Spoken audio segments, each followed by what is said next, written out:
Welcome to the 4th week of our super awesome series, Heart of a Hero.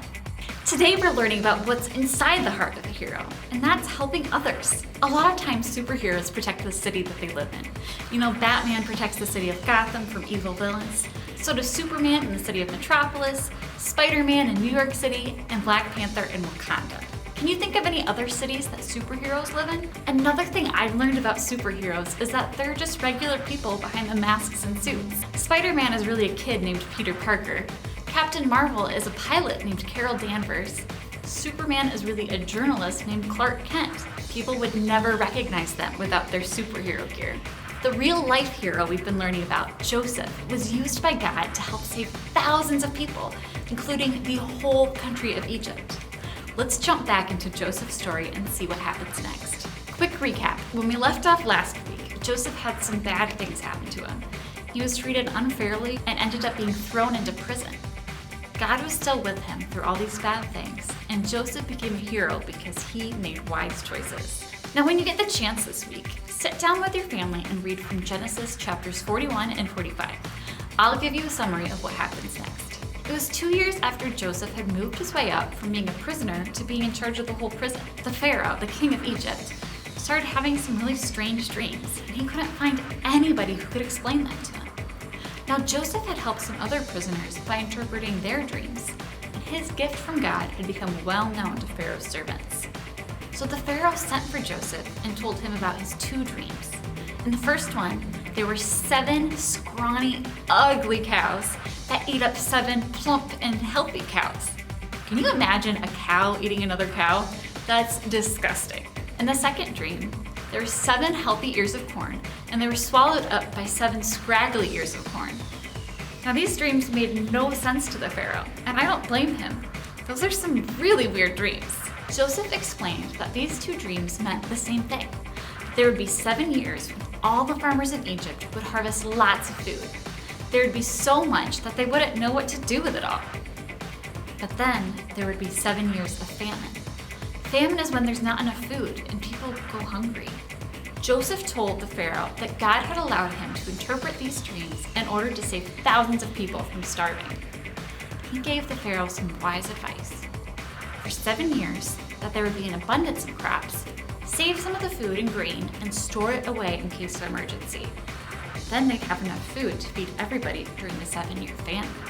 The Pharaoh was really happy with this plan and made Joe his right-hand man.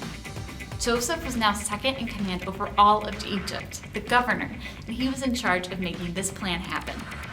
And Joseph did exactly that. For 7 years, there was an abundance of food and huge harvests, and Joseph had farmers store away some of their crops in the big cities. The Bible says that Joseph was able to store up so much food that it was like the sand of the sea. They couldn't even measure it anymore, there was just so much. But then, the 7 years of famine began. Crops weren't growing anymore, and people all over the world were hungry because they didn't have any food left. Joseph opened up the storehouses of the food that he had saved away, and he sold it to the Egyptian people to eat. People from other countries started coming to Egypt to buy food too. You know who also came? Joseph's brothers. Now they were all grown up. It had been 13 years since they sold their brother. They traveled all the way from Canaan to Egypt because their families had run out of food. When they got to Egypt, they went to see the governor to ask if they could buy some grain. They bowed down to the governor, not realizing it was their brother Joseph. Remember, Joe had a dream 13 years ago that his brothers would bow down to him. This was coming true. Now Joseph didn't tell them who he was right away. He asked them some questions about their families. He found out that his father was still alive and that he had a younger brother back home that he'd never even met. Joe told them to come back with their little brother in order to get some food. When the brothers got to Egypt the second time, Joseph threw them a huge feast. They were really confused. Why would the governor of Egypt be throwing a feast for some foreign strangers? Then Joseph couldn't wait any longer and told them who he really was. They could hardly believe it. This was their brother Joe. They cried and apologized to Joseph. They felt ashamed of what they had done to him so many years ago. Joseph cried with them and hugged his little brother for the first time. The brothers were finally back together again. Joe forgave his brothers for what they had done. He knew that God had a plan all along for him to help save thousands of people from dying during the 7-year famine. Joseph wanted to do something really special for his whole family, so he gave them land to live on in Egypt and jobs as keepers of Pharaoh's livestock. They would have everything they ever needed, like clothes, food, livestock, and money.